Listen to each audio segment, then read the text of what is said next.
ಕಲಬುರಗಿಯಲ್ಲಿ ಸರ್ಕಾರದವರು ಕಲಬುರಗಿಯಲ್ಲಿ ಬೆಳೆಯುವ ತೊಗರಿ ಗುರುತಿಸಿ ಈಗಾಗಲೇ ನಮಗೆ GI ಟ್ಯಾಗ್ ಪ್ರಮಾಣ ಪತ್ರ ಕೊಟ್ಟಿದ್ದಾರೆ. GI ಟ್ಯಾಗ್ ತೊಗರಿಗೆ ವಿಶ್ವದಲ್ಲಿಯೇ ಗುರುತಿಸುವಂಥ ಶಕ್ತಿ ಇದೆ. ಅದರಲ್ಲಿರುವಂಥ ಪ್ರೋಟೀನ್ ಅಂಶ 23% ಹೆಚ್ಚಿದೆ. ಅದಕ್ಕಾಗಿ ನಾವು ಬೆಲೆ ಹೆಚ್ಚು ಮಾಡಬೇಕು ಅನ್ನುವಂಥ ಒಂದು ಚಳುವಳಿನ ಪ್ರಾರಂಭ ಮಾಡಿ ಎಲ್ಲ ರಾಜ್ಯ ಸರ್ಕಾರದ ಸಚಿವರಿಗೆ, ರಾಜ್ಯ ಸರ್ಕಾರದ ನಮ್ಮ ಜಿಲ್ಲೆಯ ಎಲ್ಲ ಶಾಸಕರಿಗೆ ನಾವೆಲ್ಲ ಮನವಿ ಕೊಟ್ಟಿದ್ವಿ. ಆ ಮನವಿಯಂತೆ ವಿಶೇಷವಾಗಿ ಎಲ್ಲ ನಮ್ಮ ಶಾಸಕರು, ನಮ್ಮ ಜಿಲ್ಲೆಯಲ್ಲಿರುವಂಥ ಎಲ್ಲ ಶಾಸಕರು ನಮಗೆ ಸಹಕರಿಸಿದ್ದಾರೆ.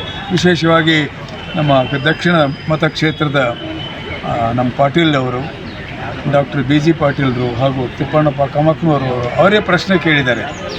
ಅಸೆಂಬ್ಲಿನಲ್ಲಿ ಮತ್ತು ಪರಿಷತ್ನಲ್ಲಿ ಪ್ರಶ್ನೆ ಕೇಳುವ ಮೂಲಕ ಸರ್ಕಾರಕ್ಕೆ ಮನವಿ ಮಾಡಿದ್ದರಿಂದ ಸರ್ಕಾರದವರು ಈಗಾಗಲೇ ಒಂದು ರೆಕಮೆಂಡೇಷನ್ ಪತ್ರ ಕೇಂದ್ರಕ್ಕೆ ಕಳಿಸಿದ್ದಾರೆ.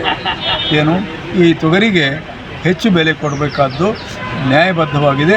ಅದಕ್ಕಾಗಿ ಈಗ ಎಲ್ಲ ತೊಗರಿಗಿಂತಲೂ ಕಲಬುರಗಿ ಜಿಲ್ಲೆಯಲ್ಲಿ ಬೆಳೆಯುವಂಥ ತೊಗರಿಗೆ 20ರಿಂದ 25% ಹೆಚ್ಚು ಬೆಲೆ ಕೊಡಬೇಕು ಒಂದು ರೆಕಮೆಂಡೇಷನ್ ಮಾಡಿದ್ದಾರೆ.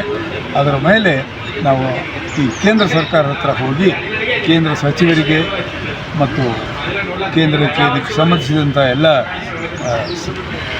ಒಂದು ಕಮಿಟಿ ಬೆಲೆ ನಿಗದಿ CACP ಅಂತ ಕೇಂದ್ರದ ಕೃಷಿ ಉತ್ಪನ್ನಗಳ ಬೆಂಬಲ ಬೆಲೆ ನಿರ್ಧಾರ ಮಾಡಲಿಕ್ಕೆ ಒಂದು ಸಮಿತಿ ಇದೆ. ಅವರಿಗೆ ಎಲ್ಲರಿಗೆ ಭೇಟಿ ಕೊಡ್ತೀವಿ. ಇತ್ತೀಚೆಗೆ ಕುಮಾರಿ ಶೋಭಾ ಕರಂದ್ಲಾಜೆಯವರು ಸೇಡಂ ಭೇಟಿ ಕೊಟ್ಟಿದ್ದರು. ಆ ಸೇಡಂ ಭೇಟಿಯಲ್ಲಿ ನಮ್ಮ ಉಪಾಧ್ಯಕ್ಷರಾದ ಅನಂತರೆಡ್ಡಿ ಪಾಟೀಲ್ರವರ ನೇತೃತ್ವದಲ್ಲಿ ಸುಮಾರು 25-30 ಜನ ರೈತರು ಹೋಗಿ ಅವರಿಗೆ ಭೇಟಿಯಾಗಿ ಅವರಿಗೂ ಕೂಡ ಮನವಿ ಮಾಡಿದ್ದಾರೆ. ಅದಕ್ಕಾಗಿ ಈ ಪ್ರಯತ್ನ ನಮಗೆ ನಮ್ಮ ಪರವಾಗಿ ಆಗಬೇಕು, ಬೇಗ ಆಗಬೇಕಾದ್ರೆ ತಮ್ಮೆಲ್ಲರ ಸಹಕಾರ ಅವಶ್ಯ ಇದೆ. ತಾವೆಲ್ಲರೂ ಸಹಕರಿಸಿ ಇದರ ಬಗೆಗೆ ಎಲ್ಲ ಪ್ರಚಾರ ಹೆಚ್ಚು ಪ್ರಚುರಪಡಿಸಿದರೆ ನಮಗೆ ಸಹಾಯ ಆಗ್ತದೆ ಅಂತ ಕೇಳಿ. ತಮ್ಮ ಹೆಸರು ಸರ್? ನಾನು ಬಸವರಾಜ್ ಇಂಗಿನ್ ಅಂತ, ಕರ್ನಾಟಕ ರಾಜ್ಯ ತೊಗರಿ ಬೆಳೆಗಾರ ಸಂಘದ ರಾಜ್ಯಾಧ್ಯಕ್ಷ ಇದ್ದೀನಿ.